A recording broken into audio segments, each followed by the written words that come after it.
Hi, I'm Roberto Martinez and you're watching Toffee TV.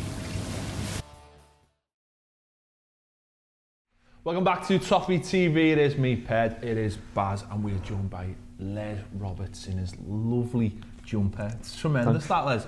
We brought him back because when he was here with Ronnie, he hardly got a word in because Ronnie was just so keen. Ronnie wanted to talk about things that we weren't even talking about. That's how keen Ronnie is.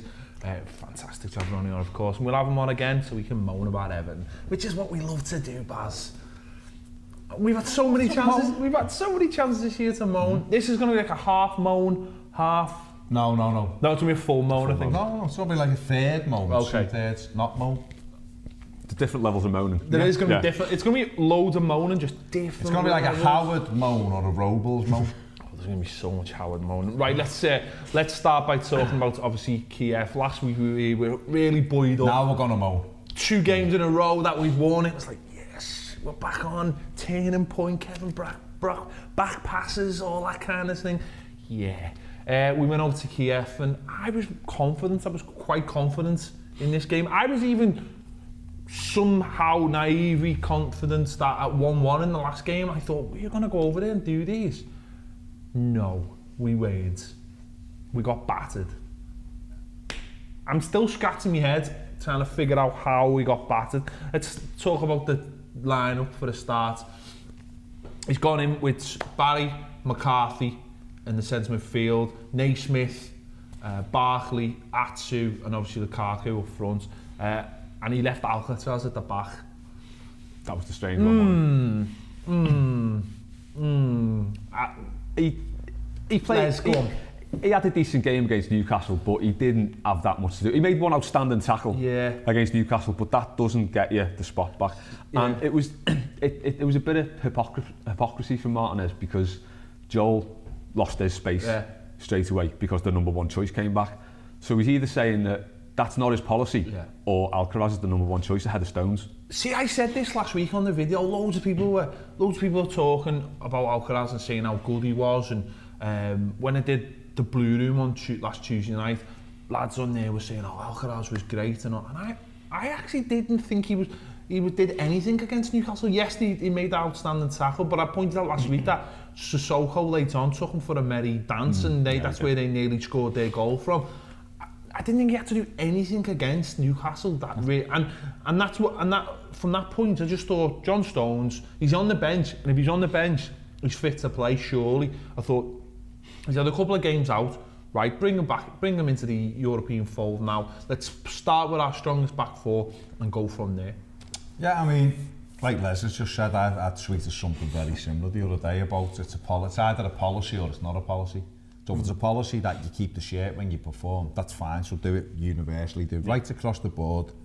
You keep it, plays well, he stays in, your right back comes in, whoever it may be, and that's great, we all know where we stand, but he's kind of come out in the media and said that wasn't his policy when Tim Howard was available, so to see him then try to say that it was his policy this time, when he was questioned about John Stones, #Stones, when he was questioned about that, it was a strange one. The biggest problem I had with the team selection formation was the formation. We just had... Well, we played Kyiv here, and for half an hour we couldn't get to grips with the fact that... Well, I don't know why we couldn't get to grips with the fact that we had no left side, because we haven't had a left side all season. We played that 4-3-3. Naismith forgets that he's supposed to play on the left and just... Although against Newcastle, we did have a left side. Well, we did, because that's what I'm saying. So the problems in the first leg were there for everybody to see. Newcastle, he then changed it, and we had Osman come in and do a great job on the left-hand side, really disciplined, give us great shape, and all of a sudden we pulled the team all over the place, score goals. So for us to then go back to that narrow 4-3-3 in Kyiv, a week after they'd caused us untold problems in that first half an hour, was just really, really strange for me. The Alcaraz one made no sense. Okay, he had a game and a half that was okay. You know, second half against Kyiv he was okay, and the Newcastle game I thought he'd done okay, put a couple of good tackles and won a lot of headers. But you go game by game, and John Stones is, you know, he's probably our best centre half, so he should have started. Yeah, I mean, another thing that I think should have been taken into consideration was the pitch. the pitch was huge. It was absolutely huge. And one thing that I found during the game was the amount of space that McCarthy and Barry had to cover. And I think we've seen that for the first goal. Okay, it was a fantastic hit. But when the lad, I'm not even going to try and pronounce his name, picked up the ball, he had 10 yards between any Everton player. And although it was Naismith and Barkley players that it's not in their game ready to track them, he just wandered into Barry, took a step to his left and smashed it in. And it was the fact that, for me, looking at that pitch, he should have tried to close that midfield, have as many in there as possible, as many options, just to say, right, we're going to try and fill that space, make sure you don't get that space to play football. You are at home, you probably think you need another goal, even though, well, they did need a goal, they did need to score that goal. And we made it far too easy for them. Even though we went over there with the advantage, we left it so open because really we had 4 attacking players. You know, this is something we spoke about earlier on the season when we were starting games with 4-2-4 effectively so early on. And we did it again in a European game. I'm thinking, why are we doing this? We took last week on playing on the counter-attack. For me, we weren't set up to play in the counter-attack on Thursday night. We were set up to just play all-out attack. Yeah. Let me just say one more thing, right? And this, some people won't like this, but we could have done with a little bit more Moyes kind of negativity on Thursday night. We did really need to go over there and just go, come and score, try and score.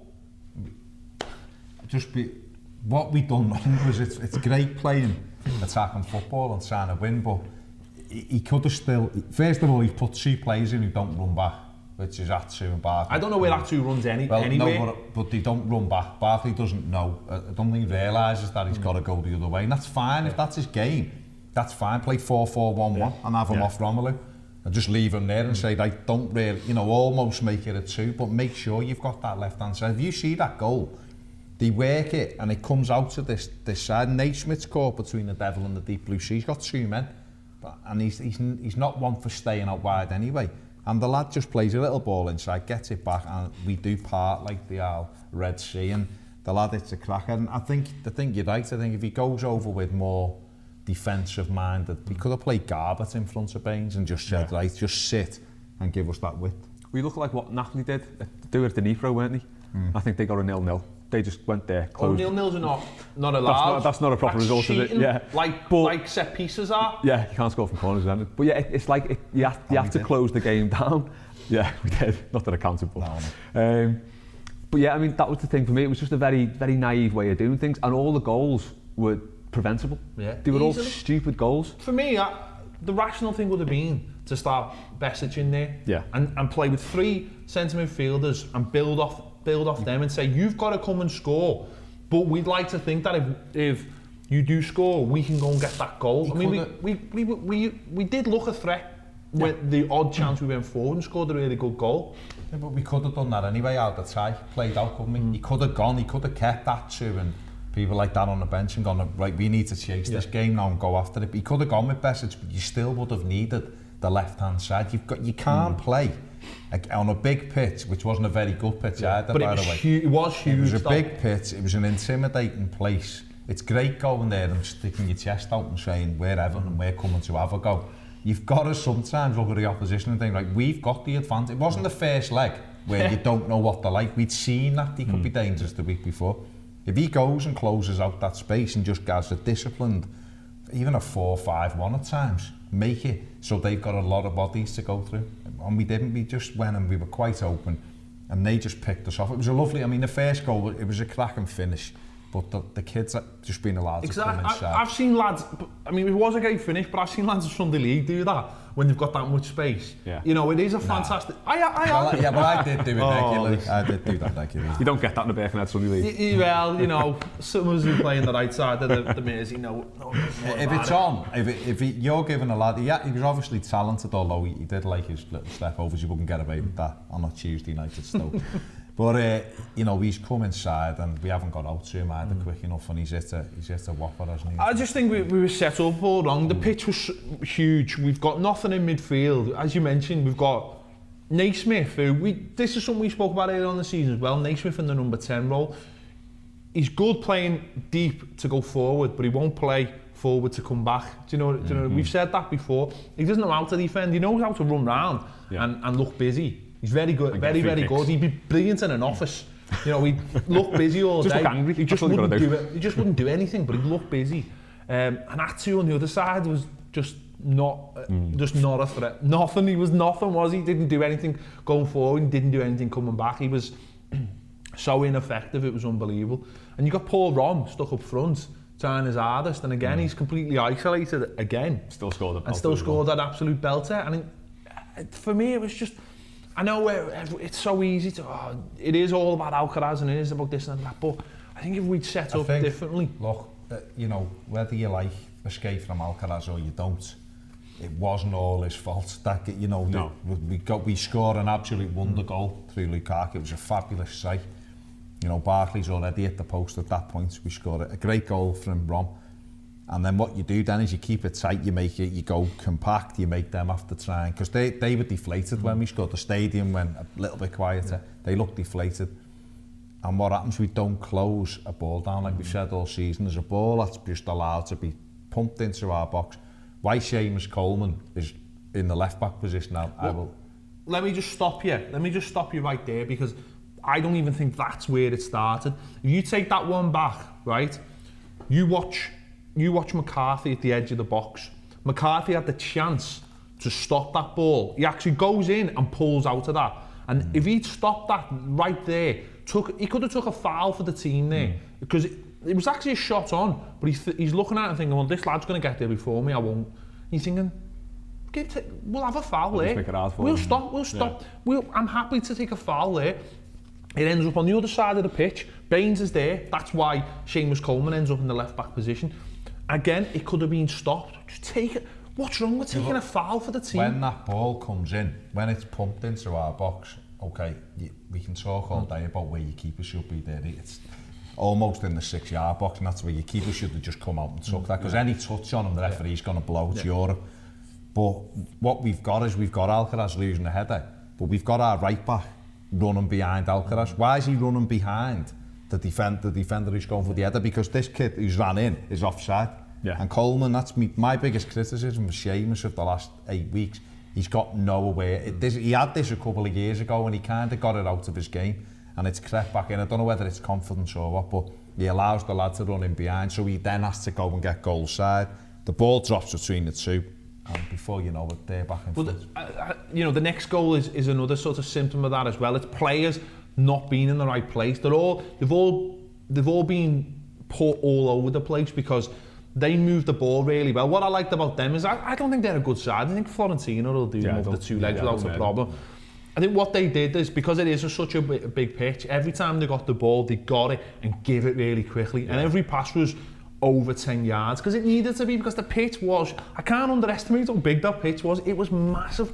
But they play in it every week. They're not stupid. Every pass was get it in and get it out. And by the time they got it in and got it out, the player who was trying to close them down was only halfway there. So we already had another 10 yards to get to the net. And that's how they moved it. It was all really... But they were doing that here, and that's what I'm talking about. If we'd have gone there almost blind, and that was the first game we played against them, and we were a little bit naive and we got spanked 5-2, you'd say, like, we kind of know what we need to do now back at Goodison. We need to make it. We'd seen all this the week before. That's what frustrated me. Wasn't anyone can go and lose a game 5-2. Anyone, if they have, you know, the first one was a cracker, the fifth one was a worldie. It can happen in games, you know. But the frustrating thing for me was, you're talking about how big the pitch was. He was stood out there the night before. He would have seen it. And yet we went with a narrow formation, so we just allowed them to just ping it around. That's what annoyed me more than anything. He hasn't changed things for the conditions, which is sometimes something you've got to do. Well, half time was key for me, because we were 3-1 down at that point, but we were still well in the game. And Alcaraz was having a nightmare. Yeah. So the obvious thing to do there is, right, come off, you're having a stinker, put John Stones on, and then change the formation, shore it up a bit. But he just persisted there, and he got the full 90 minutes. There's certain managers out there who would have took Alcaraz off after the third goal. Yeah. Or would have made drastic changes, would have took Atsu off, would have looked at it and said, right, we need a goal here. We need them not to score. Let's get in, let's get tight and let's try and hit these on the break. Yeah. Let's try and get set pieces. Let's try and get goals whichever way we can. But let's make sure we don't concede again. Because the mad thing was, I was sitting there watching the game, and when we got the 1-1, I'm saying, if we get one more here, they've got to score 4. Yeah.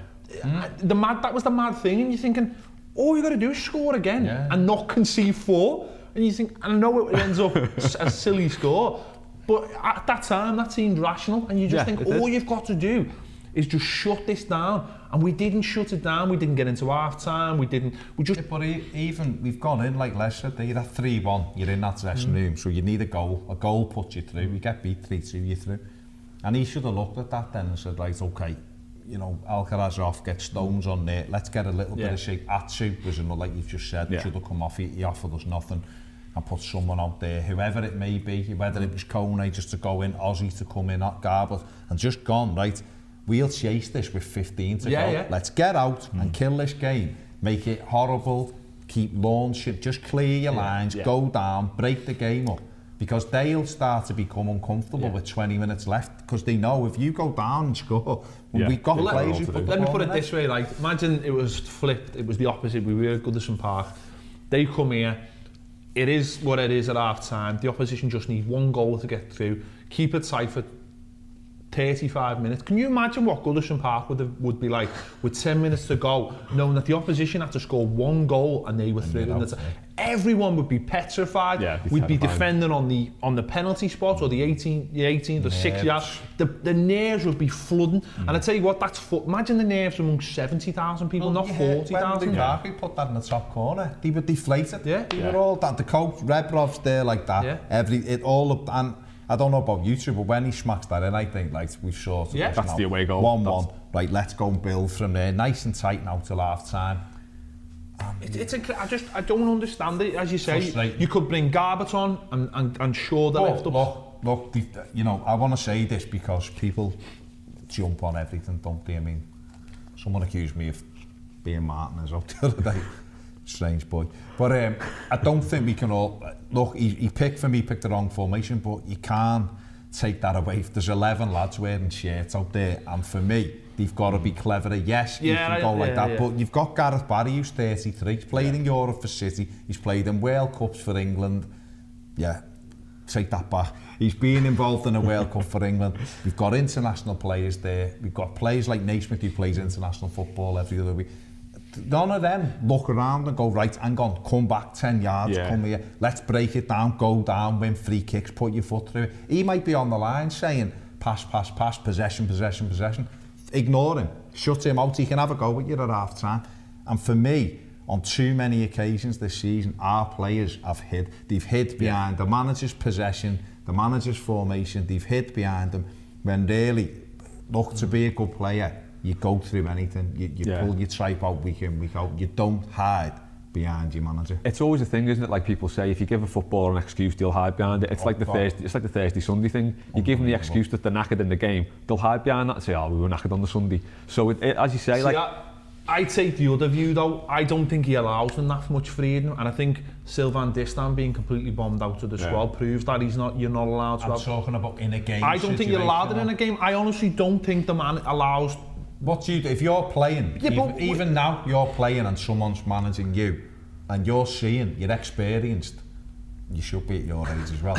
You're experienced, and the game's slipping away from you. You would start. But you said to me, you've dragged people. But of course, but that's amateur. Doesn't matter. That's what you got to do. I know, but there are consequences, and we've seen what the consequences are. Players have been bombed out of this club for not doing things the way he wants them to do. That's clear. He's had arguments with players. I know what you're trying to say, but I honestly don't think that players are allowed to stand up to him. I know we all look at him as the nice cuddly man who's no, obviously he's not, as he's a football. He's a Premier League manager. He's not. I think this goes across the board in football now. It's not just here. If you go against the game plan in football now, you will be shown the exit door.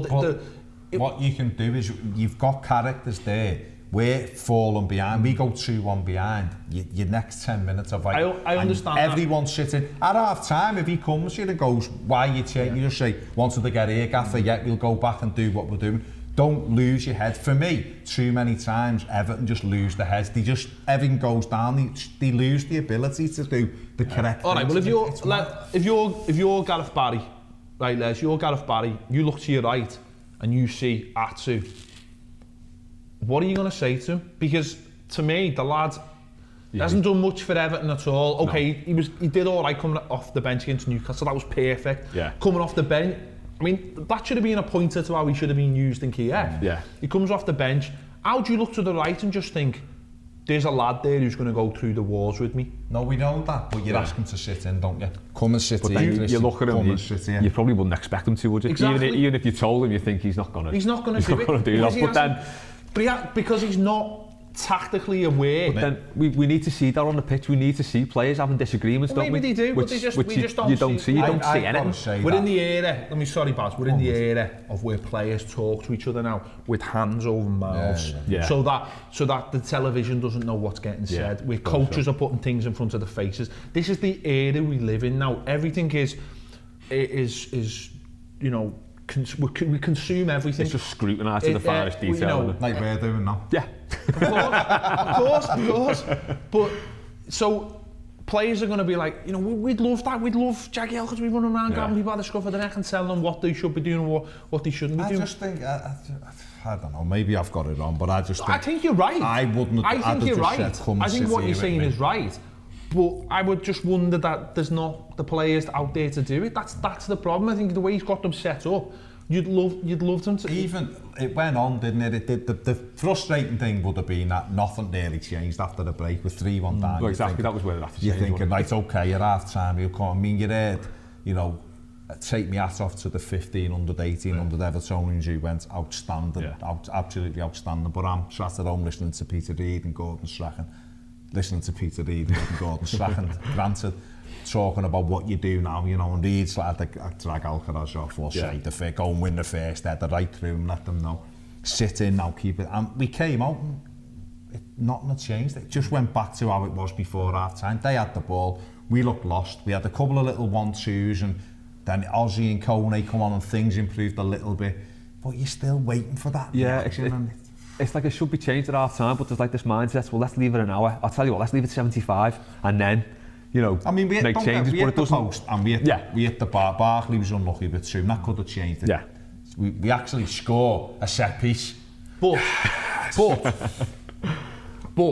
what really hurts teams, or what opposition fans or fans us hate us when we watch football, is when we haven't actually got control of the game. And at no point did Kyiv ever look like they didn't have control of the game. We could have gone on and maybe gone and scored a goal, but it goes back to a couple of weeks ago when we played Young Boys away and we went 1-0 down. But everyone probably looked at it and went, we're all right. Yeah. We've got control of this. We will go and score goals. And that's how Kyiv would have probably felt. Even if we'd gone and got that goal, they probably would have looked at it and gone, lads, we got this. We'll keep going. We've got this, yeah. I think, I mean, look, it's easy to say it now, but I did feel as though we'd lost it here.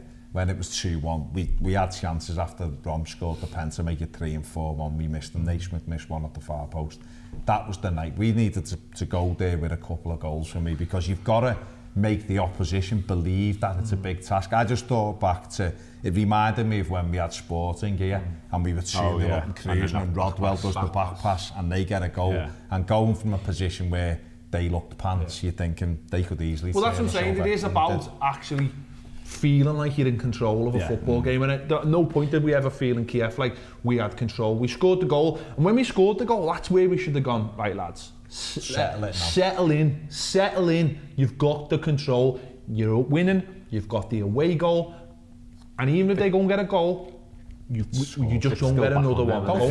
Don't forget that they were deflated, and so that's your chance then. You've settled it down, so they're worried about you. They're thinking, you've got to now get 2 to get through this. They're deflated. Don't give them anything to thrive, and don't give them any little glimpse, nothing silly, keep it nice and tight, foot through it, break the game up, roll around, get treatment, do whatever you can to just get over the next 10 minutes, and we didn't. Hit the corners as well. Turn them. Just turn them. Because they look shaky at the back. They were terrible. They look shaky at the back, and that's what annoys me. Although their keeper makes a good save from attitude. He the did, only deal. but- Yeah, he did, that yeah. attitude. It was a goal and thing though, they weren't a particularly good side. We were well capable of beating them and blew it. Story of There you go. story of the season. There you go. And you know what the most annoying thing is? Who knows when we'll be back? But that's the thing, isn't it? It's like Europe not for what 2 seasons, 3 seasons at least. Who knows what we... Like Jim Lovell said in Apollo 13, who knows when we'll be back? And we know how that ended. They never went back. There you go. Poignant. It is. There's nothing else to say. It is, isn't it? You've just ended this conversation. It is. At least they got a decent film out of it. Jesus. Yeah, right. Tom Hanks. Tom Hanks. Whatever. I don't know. He's never been the same since Big. He's doing music videos now. What's wrong with him? Honest to God. Back on that island, sharpish. Right, let's move on swiftly. Yeah, we're out, and that feels like the season's pretty much it, unfortunately. But we'll still try and find things to talk about. One thing to talk about hashtag Stones. We're in the age now where graffiti has hashtags on it. I'm waiting for the next bit where we have full links. Facebook link. Full links and emojis. Yeah. I want emoji graffiti. That's what's needed. Sad face. The thing about it, I mean, look, you know, apparently, and we don't know, you know, it wasn't an Evertonian. Who knows whether it was or it wasn't. But the thing that, I mean, obviously you don't want to ever see that's ridiculous, and you know we're not at that stage, and it's only his second full season. You know, the time for assessing things is in the summer. But the thing that kind of made me laugh was the hashtag was put there as if it qualified the graffiti, as if that's the biggest insult I can give is hashtag Stones. Or like a red thought. We'll clarify that we're Blues. We'll clarify it. Hashtag Stones. We've got Martinez out, not good enough, and we'll just... The point we're trying to make is, it's about John Stones. Hashtag Stones. Just let's make that clear. Did he know anything about it? Was he on Twitter going, why have I been hashtagged here? Searching for it on Twitter. Maybe when everyone was talking about the Kevin Brock back pass moment here, they thought, yeah, well, hold on, round then there was that Ken Log graffiti. Yeah, I'll tell you what, let's have a go with that. That might work. Yeah, but if it is a Liverpool fan, like someone said, you'd want him to stay, wouldn't you? Wouldn't. Well, yeah. If we're struggling that much and they don't think he's a good manager, Exactly. I want the other fella to stay there for life. So They're all mad. it's whatever it is, we don't want to see it. On a serious point, I made a point on Twitter. I made it about a month ago, actually. And some people sort of mocked me or thought I was being really down. And I made the point again the other day. I honestly... People mocking you on Twitter? I don't care. I know. I wouldn't have, you'd have thought. I know. I got that. I made the point that I honestly don't feel like I'll see Everton win a trophy in my lifetime. And I'm hoping that I've got a good 4 or 5 years left in me. I'm thinking that anyway. I've honestly, and this has not been like a down or anything, the way I watch football now, I just don't, unless we can throw in a Zenith Data trophy somewhere, I've just got this thing that I'm never going to see us win a trophy again. And my main gripe is that when these things happen, like Thursday night, I know you can't sort of overblow them too much. There's no sort of movement by anybody. The fans, Everton fans, all of us, and I include myself in this, when there's anything bad happens... Being an Evertonian, you would. Well, of course, that's what I'm saying, but what I'm not saying is, I do this and I do that and everyone else is... It's everyone else's fault. I'm just as bad. When anything sort of bad happens, kick up a fuss, and then we go and beat someone like Newcastle, and then we're all smiling again, and then the next bad thing happens and we're all gutted again, and then when the next good thing happens, we're all smiling. There's no sort of conviction on any level as an Everton fan, ever. And it's the same, if there are people with conviction, those people only kick up a fuss when things go bad again, and obviously you get people go, why aren't this group doing something and that group, or we don't hear from you when things are good, and that's a reasonably good point. And then we get the other people who never seem to kick up a fuss no matter what. And I just think we're a club, fans, who for far too long now are just going through the motions. And what really saddens me is no one seems to kick up a fuss. The media don't care about us. The local media don't care about us. No. And I'm happy to say that on here. No one from the Echo kicks up a fuss. No one says what the hell's going wrong at Everton. Why the hell have Everton, why are Everton anywhere near the relegation zone? No one from the Echo does an expose because they're too scared. And I will say this, they're terrified of having their hand slapped by the club, someone stopping them getting in. And you know, you can have your right to reply and you can come on in and speak in, but nobody, the national media doesn't care about us because we're not a big name. So it should be up to the local media. And no one will say anything bad about the club, no matter what. No one will say what's going on with the club being sold. No one will say what's going on with the club getting a new ground. No one will question the manager, no matter who he is, old or new. The fans certainly won't do it. It puts divides in the fans, and I'm just terrified that we're just becoming Swansea or Stoke. We do seem to be at that level now. And if the owners are mentioned in the national media, it just comes across as they're doing a great job. Yeah. We know they're not doing a good job. We can point to deals like Kickbag and look at them and go, why sign a deal with a company for 10 years in the biggest boom in Premier League football? It's just going in with your hand side, isn't it? It is. Behind your back. We can point to the financial records and go, if you didn't have this TV deal, you would be bankrupt. And yet, people turn around and go, yeah, but we're in the Premier League, so therefore we are getting the money.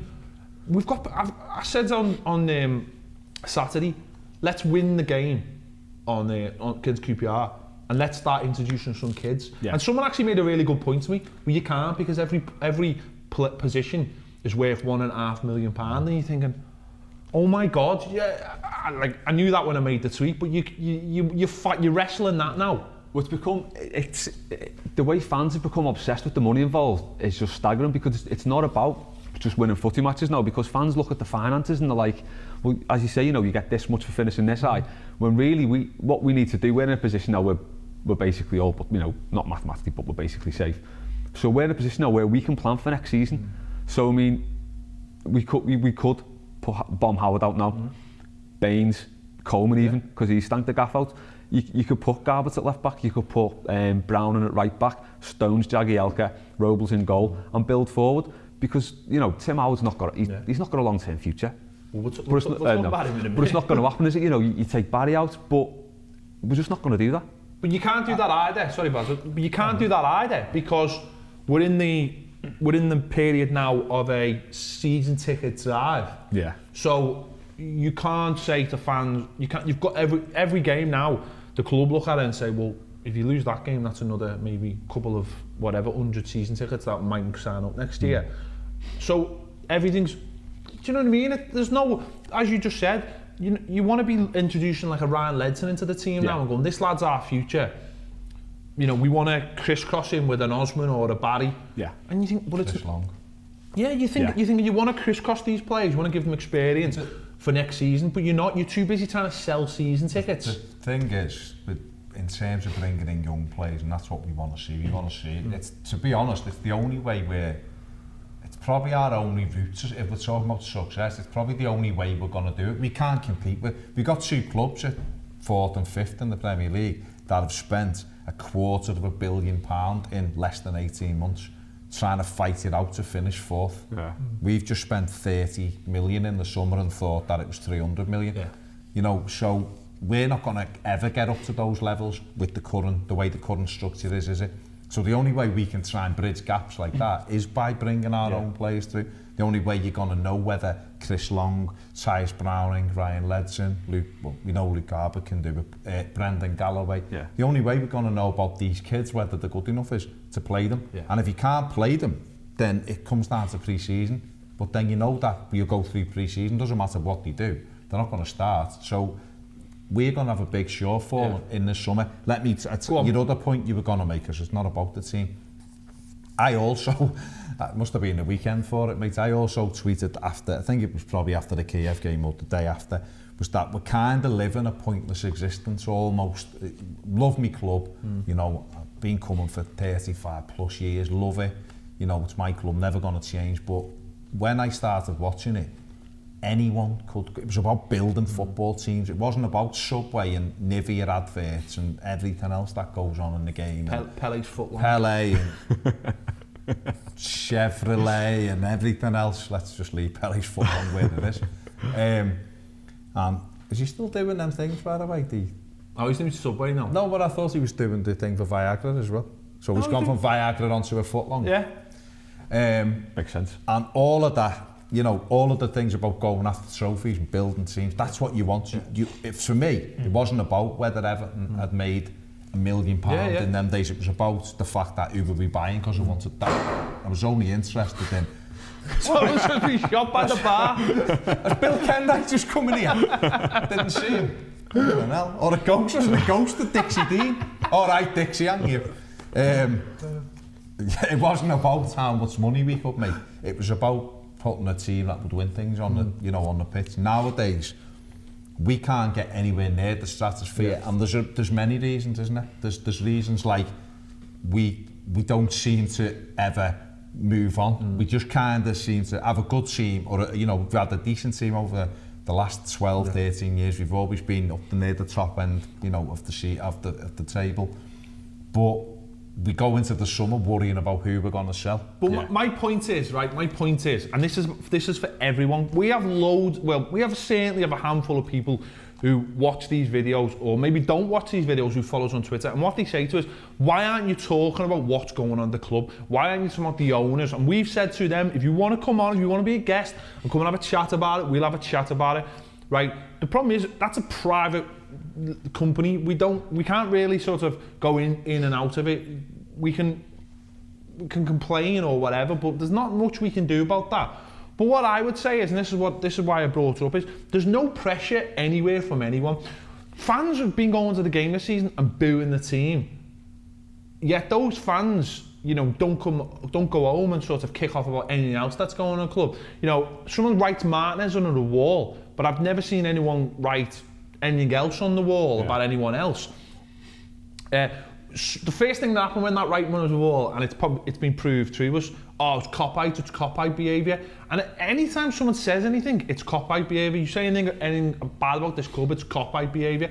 Why, as fans, aren't we allowed to complain about our club from certain fans? And why are the fans that do complain, why do they only say these things when in times of when it's bad? Why aren't fans being consistent? Why aren't fans sticking their neck out when times are good? That's what I don't quite understand. The other thing I want to say is, on Saturday, Karen Brady came out and said about Sam Allardyce, you better get this sorted, right? That's West Ham. It's West Ham, a team who are having a great season, right? They're moving into the Olympic Stadium, so they've obviously got big plans. Sam will be out the door in the summer anyway. They want a European naming, they want to get the fans in, but more importantly, they want to get the boxes sold at the Olympic Stadium, because that's what it's all about. They're trying to move their club on, and they're putting active pressure on.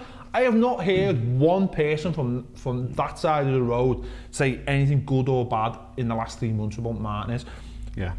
Should they be coming out and going, well, this is actually not good enough, and a club of Everton stature, this is not good enough. We said 12 years ago, never again will this happen, and it's happening again. Or 18 years ago, whatever it was, that it should never happen again. There's no one coming out and saying, hey, this manager is brilliant, we back him at 100%. There's nothing, we don't get anything. There's no pressure from the press, no pressure from the club, good or bad. There's nothing from anyone. As Baz has just said, we're just existing, and this is what annoys me more than anything. I think the press thing's key for me, because the press often set the agenda. So if the Echo go round and say, Ken Wright's doing a terrible job here. I am, well, so-called journalist. So if the Echo come up and say Ken Wright's doing a terrible job, he's running the club terrible, then it gives fans something to hang on to, and then that becomes the agenda. But then when all you're getting in the press is, they're doing a great job, we're doing this, we're doing that, all's good. And then people do come out with dissenting voices, they shout it down. So I think, and this is a problem in football as a whole, because football journalism is just going down the pan, because no managers or clubs are getting asked difficult questions. No, because you will be asked to leave. Yeah, because they're all in each other's pockets. Your accreditation will be taken off. Yeah, exactly. Go on. I was just going to say, over there when Stanton and Waldorf were in charge and the Echo was just running them out of town, that just became a massive thing. And it came on nationally.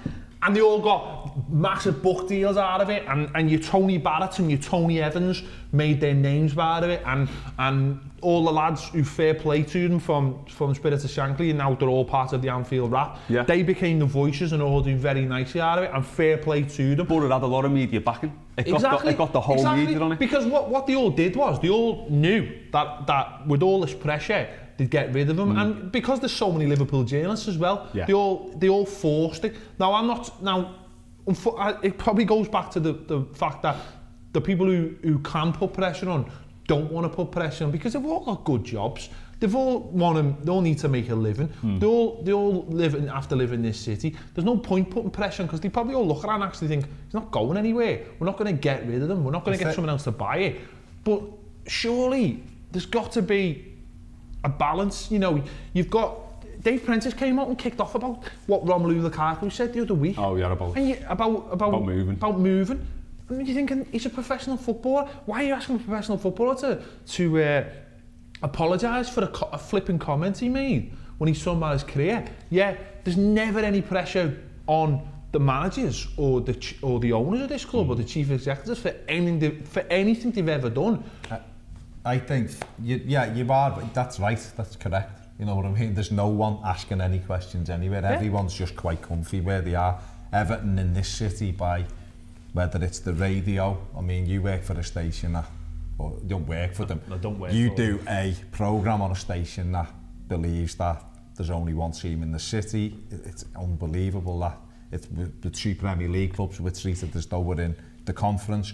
We've got a newspaper that it's getting slightly better, Everton's coverage, but it's still, no one's asking any questions. It's all nicey Martinez and how great it is to have ex-players back and this, that and the other, but there's no questions of any real meaning. Yeah, of course, look, you know, I've always said, someone accused me of being a Bill Kenwright apologist the other day, which I don't even know where these people get the things from, but the only thing I've ever said is, I've not heard one person come out and say, I tried to buy that club with X amount of money and he ran me out of town. Not one person. And people will come back and go, yeah, but it's they sign these agreements and all that.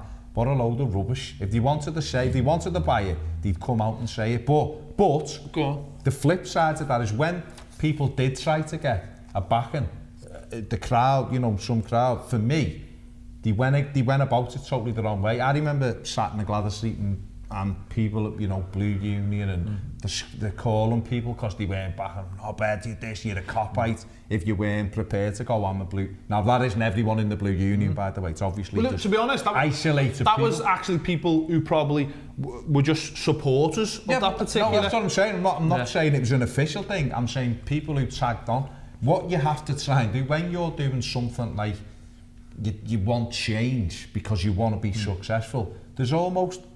For me, in some sections of Everton, there's almost like a snobbery, as if we don't do that. This is not how Everton behave. We just go here, we get on with it, we're plucky, we'll back our club and let Liverpool do all that. Well, you know what? While Liverpool are doing all that, they're winning trophies and getting when they win the rubbish, they win. Right? Do you know what? But for us, if the only way going forward to affect change at your football club, you've got two things to do.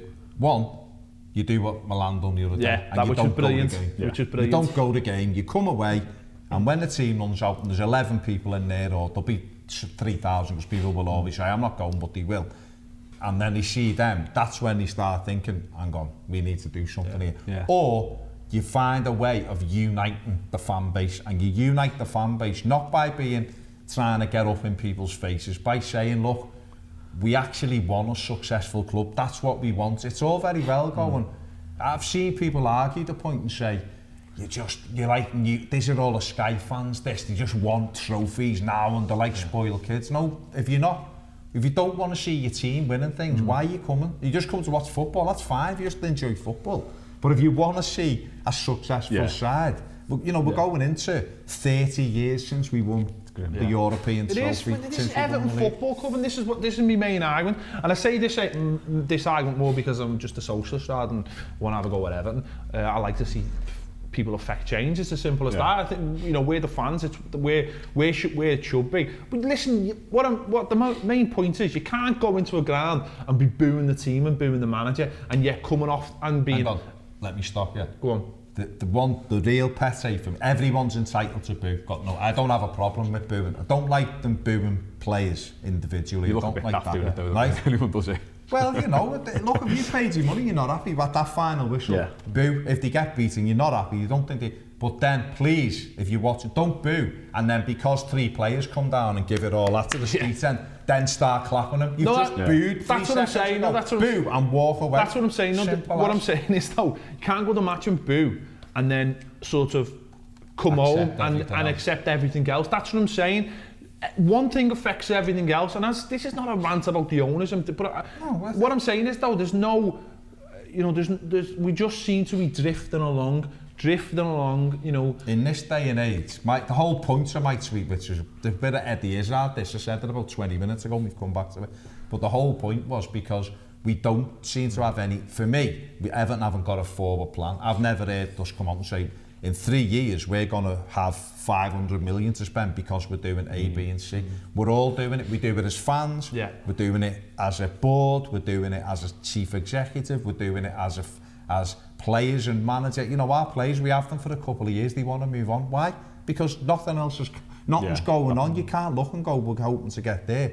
This is a money-driven environment now. It's all about having money.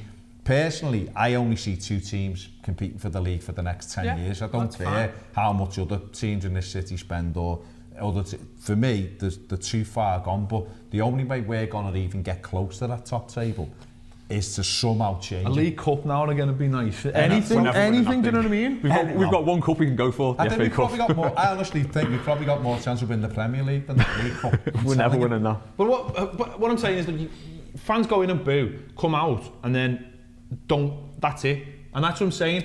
If you don't like what you're seeing on the pitch on a constant level, then something has to change elsewhere. You have to question what's going on elsewhere. You've got to question the manager, you've got to question the owners or stop coming. Last season, case in point, the badge, I hated it. I openly said I hated it. And I boycotted anything with that badge on all season. I refused to buy anything. The badge was lucky though. It turns out now. But I refused to buy anything with that badge. And that was my little sort of mini sort of thing. I went the game, I paid me money. I sat on my seat and I watched the game, I was very happy. But for that one thing, the badge, no, I wasn't having any. It wasn't Everton as far as I'm concerned, so I boycotted it. I'm not asking people to boycott, but what I'm saying is, if you want things to change sometimes, fans have to affect change, and even if it's the tiniest little thing. But you know, I've always thought, like, you know, you got the putting it to a wider football context, you got the Football Supporters Federation with the 20s plenty and all this, and the marching down on Premier League and that. It's not going to do a thing. What people need to do is, if they're not happy with ticket prices, by all means go to the game, but just don't buy anything in the ground. Don't buy merchandise, don't buy pies, don't buy beer, don't buy anything at the ground. And the clubs might start taking notice, but I think these like marches and stuff like that, it just doesn't do anything, does it? You've got me. If you disagree, come and tell us and get on. And I had made with some cockfighting on Facebook about this, about the Liverpool protest, because I said it was just too self-referential and it was just all about them because they were being crap at the time. I had murder about it, but anyway, that's another story. All about them? Oh no, stop. Doesn't have to be.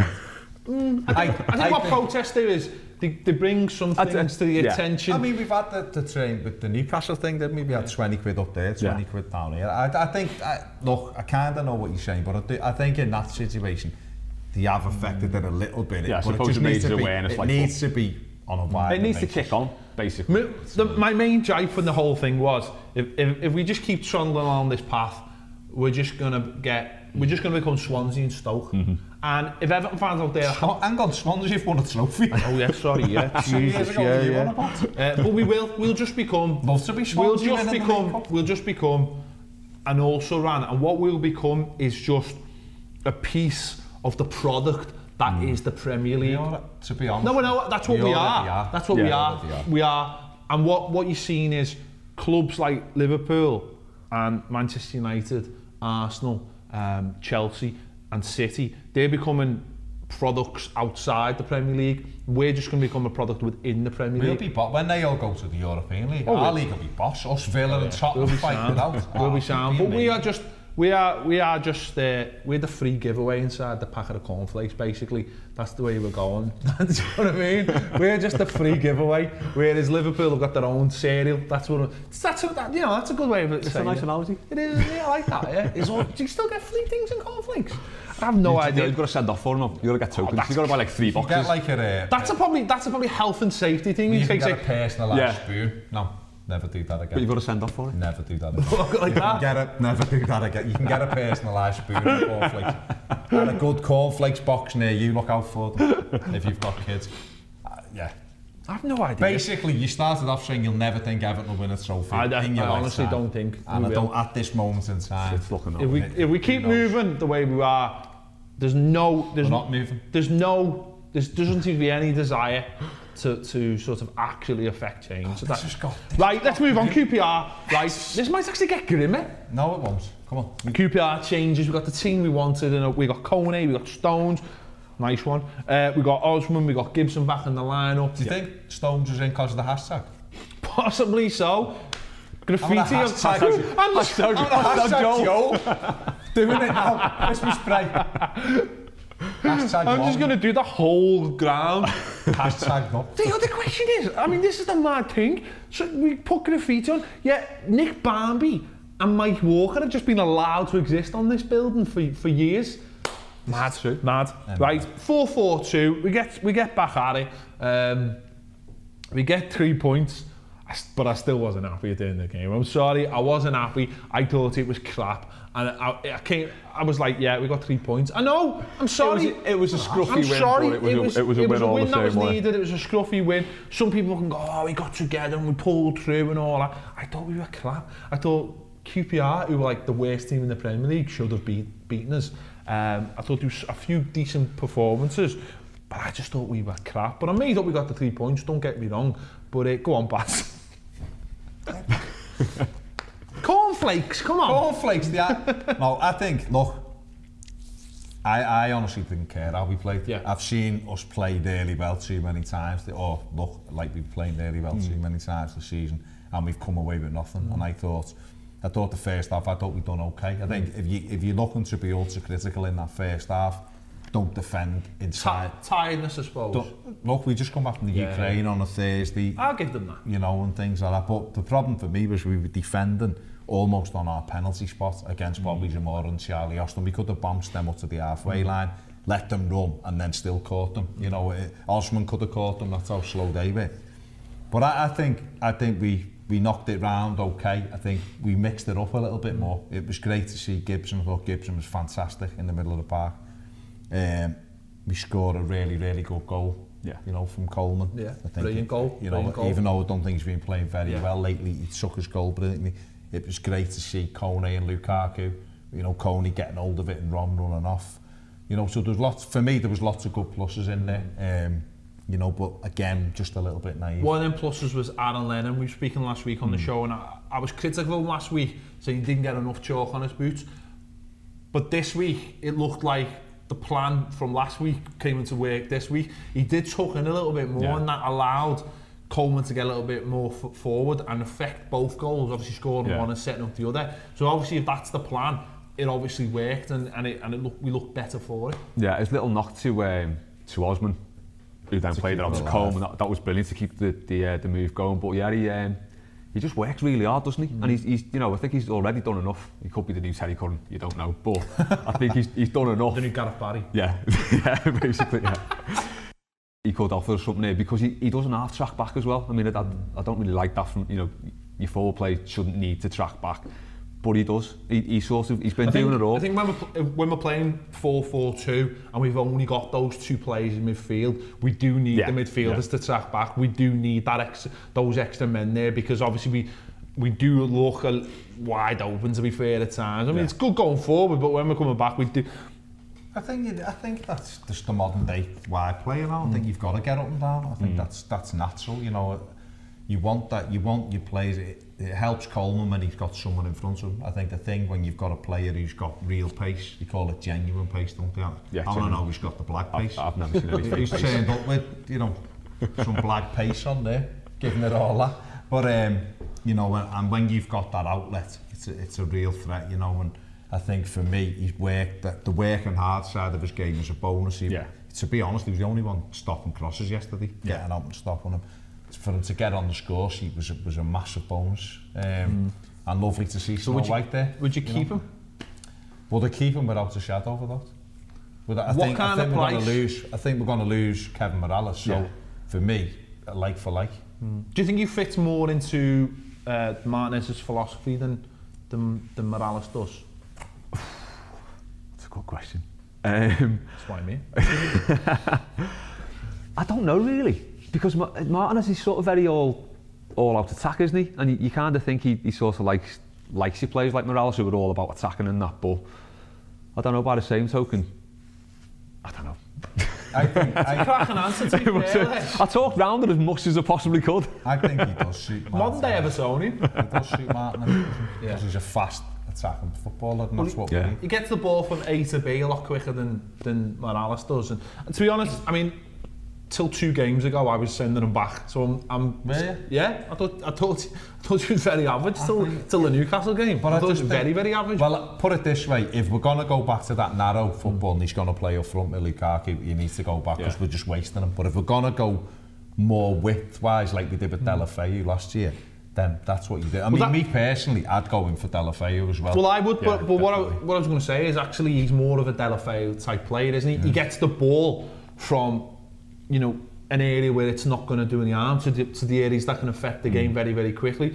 We've seen that quite early on when he played against Chelsea, and that's something I really like about him. Whereas Morales will get us back to goal in his own half and do something stupid, and then I think for me in the summer, you know, I think that you're going to get Deulofeu, I think, for the ball. If they're either going to let him go on loan again, or you're going to be able to go and get him out of there for £7.5 million or something. Whether he wants to come back though, isn't he? Well, he's an option, isn't he? But I think Lennon will cost probably upwards of £6 million. It's buttons when you think about it. It is, because he's 27 and he can catch pigeons, and we need players who have got that outball for us, you know, for us to go forward. We can't play with slow footballers. It doesn't. We probably looked at Atsu, didn't we, for that? That was why he came in, and we looked at that, and he's not worked. So we got Leonard, so he's the obvious option. For all like, so I think Leonard's the obvious option now, isn't he, for that sort of player? Yeah.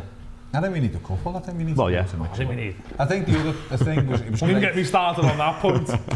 It was great to see Stones come back in there. You know, and a couple of hairy moments, you know, where he looked as though he'd been wrestled off the ball and recovered. But having him in is essential to how we want to play. It's how Martinez wants to play. You know, you've got Jagielka just putting his foot through it, where you've got Stones who's looking to leave from the back, and I think he's just fantastic, isn't he? He's really, really, you know, for me, he'd be an Everton captain, because if we can keep hold of him, because he is one who shouts and screams and he throws. He made a block there, I think it was 1-1, or we may have just gone back in front.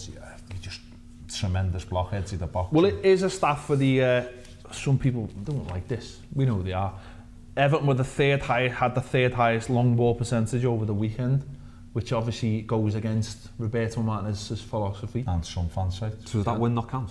I don't think the win counts now. I don't know what we can do about that. Just we lost the possession. That what you said? I think we won the possession. That just says how bad. I thought we lost it. I think we got it. 54th. I think we just won it, 46. which says everything about Did we? QPR. I think it's... But over the last couple of weeks, we've seen 4-4-2, couple of strikers, playing long balls. My God. But that's the perfect way to play in the Premier League. I agree with this philosophy in Europe. I think that's where David Moyes had come unstuck. We were a little bit more direct under David Moyes in Europe. Even going back when we had Joe as well, we were a little bit direct, and the European teams get hold of it and pass it round and keep it. I think that's why we've looked so good this year, because we've done what they've done really. But I think in the Premier League, you've got to be able to mix it up. The best teams are the teams that can either say, right, are we having a scrap today, and be able to stand up to that. Are we just going to pass it, and if not, we mix it up. You don't want to we were becoming too predictable. It was the one-trick pony. Everyone knew what we were, and everyone knew how to play against it. But the thing about it is, both goals were lovely on the eye, you know what I mean? Really nice football. Got it wide, got it into the box, and Coleman's is a great finish, okay, Lennon's is a little bit more scruffy, but they were really, really good moves. And so there's not one right way how to play passing football. You can play passing football in so many different ways. It doesn't always have to be bing, bing, bing, bing, bing. This is what frustrates me about when you're arguing with people, or you're talking to people, or you're trying to get your point over. Football, even passing football, can be played in different ways. Yeah. There's so many different ways, and the best teams. Listen, there's only one team out there who can play fanciful football, and even they score from a set piece, scored by a Tony Hibbert lookalike. What you've got to Here's a ringer, isn't he? What you've got to remember is the most important way to play football is to win the game. End of story. You can have a philosophy is about passing the ball and keeping the ball. That's great, but to just think that's all you can do and that's all you should do, to me, you don't really understand the game. These people who are saying it's just about passing it, and you've got to be able to mix it up. He knows that. Look, we wouldn't have, you're before, going back to your point in Kyiv, saying, well, I don't know whether he can do other than what he wants them to do. You're telling me he was like, that's a Jags, just launch a few of them balls, because I think he would have been. I think Everton have just decided to mix it up.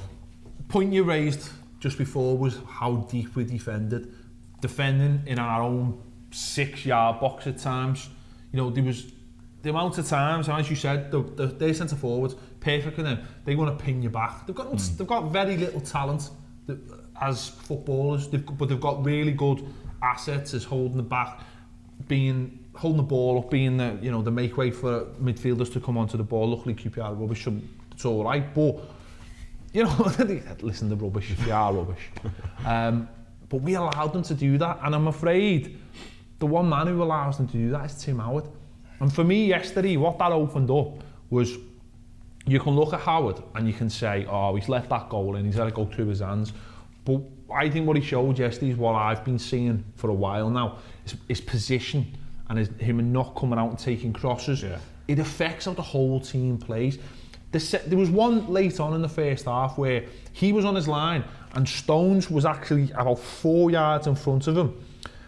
And if there'd been any flick by either Stones or the man he was marking towards the goal, Howard wouldn't have had any time to react whatsoever. Yeah, Howard didn't try and come out and take the ball. He just stood on his line. Yeah. Luckily, it didn't take any touches on the way, and he just got hold of it. But surely, as defenders and a manager, you've got to be saying to him, Nick, push up onto the 18-yard box. We can go up further up and start playing. What we're seeing at the moment is Tim Howard standing on his line. The fullbacks are going to have to be, 6-7 yards in front of him. The midfield are going to have to be little. How deep does the whole team have to be just because of the goalkeeper?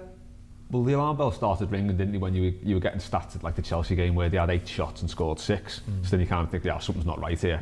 And then as the season's worn on, that's just been a constant, that we're not facing many shots and we're conceding loads of goals. But as you say now, you can see that he's terrified to come out of his 6-yard box. He's not commanding anything.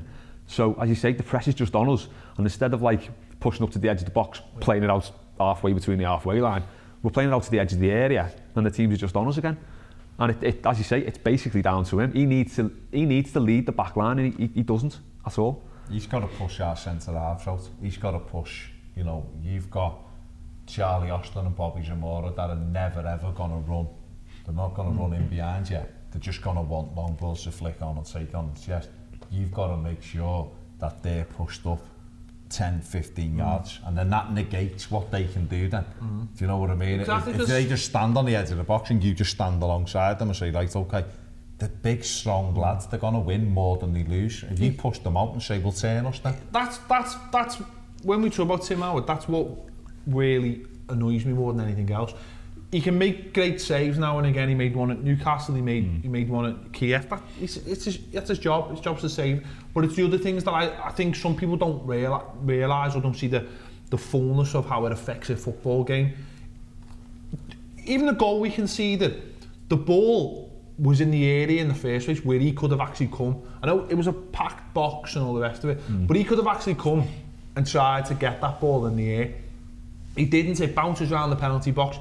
When it ends up getting hit in, he's on the floor. Yeah, I'll never know why he was on the floor, where he thought he was or what he thought he was doing, but he was never going to save it from that position. He's scrambling across, and if he stood up making himself big, that probably hits him. Yeah. He's sort of scrambling on his knees and it goes over him. But why? I just don't understand why he's not trying to take that, even come for that corner. I just don't understand it. And I've come to the point now where it seriously worries me. And as you mentioned before, it'd be a great time now to bring Joel in.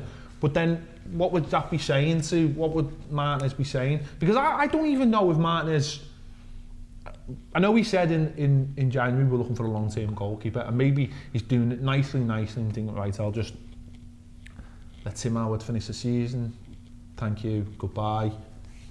I hope that's the plan. It's a risky plan though, isn't it? When you know we're going into every game going to concede. I hope that's the plan, but for me, I'd have to get rid of him now, because I just think he's got nothing to offer us anymore, and it's really sad because he's been a brilliant servant and all that. But I've seen Southall fall by the wayside. I've seen Nigel Martin, who people actually think's not as good as Tim Howard, fall by the wayside. I've seen great players fall by the wayside. Sometimes you've just got to say goodbye to them. It always comes to a point, doesn't it? Yeah, where of course it does. That's it. But I suppose for a manager, it's having the balls to actually say, right, that point's here now, and I'm sorry, but... Some players know when that point is. I don't think Tim Howard doesn't know or doesn't think. I think for me, the problem's been he walks straight back in, so we don't know whether he's got an extra gear to go back up to. He might have thought, I've got a fight on my hands here to try and get this jersey back. No, but you don't know. No. Straight back in. It comes back to that about no pressure, doesn't it? Yeah. There's no pressure on anybody. There's no pressure on him. But look, you know, I don't see Howard getting taken out the team between now and the end of the season. Maybe if we win the next couple and we're on 41 points or something, or whatever it be, and we've got 3 games to go, we might say, right, Joel, you're getting back in now. Tim, come and sit on the bench. I don't know. I'd be. I don't think he will, and the reason I don't think he will more than anything else is because I just don't think he thinks that Joel Robles is his long-term successor. There's a problem with Howard. If he doesn't, then we have got major problems. If Roberto Martinez still generally thinks he's good enough to play in the Premier League, then we've got problems. But we don't know what his plans are for the summer. That's what I'm saying. That's fair enough. I'm not saying, you know, he's going out to see someone this week, you know what I mean, and try and sign them, and you're thinking, not a goalkeeper, but you're thinking, you know, he's already thinking for next season. You know what? France.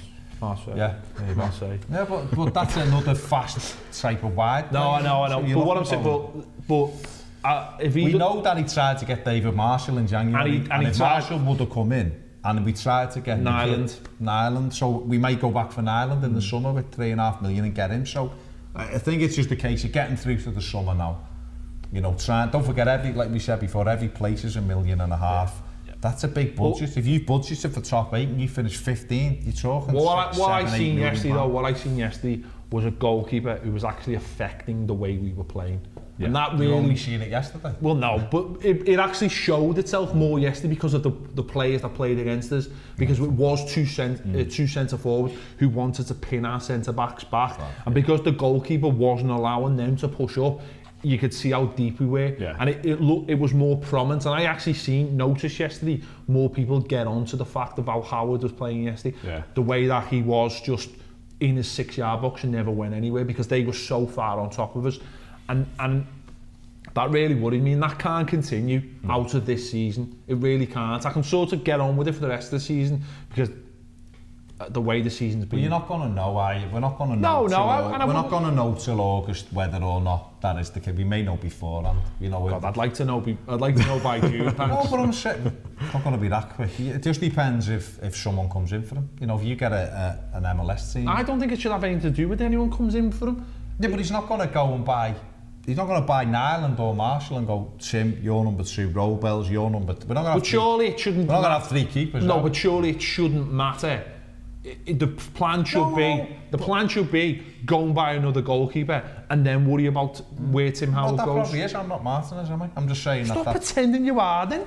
You're pronounce you, man. You are. Sad.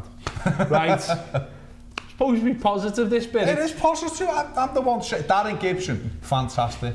Great to see Lennon get his first goal. Hopefully that'll pick him up now for the next few weeks, give him that extra boost. Great to hear him say he's loving it and you know he wants to stay and all that. We've won. We're back-to-back wins for the first time since October.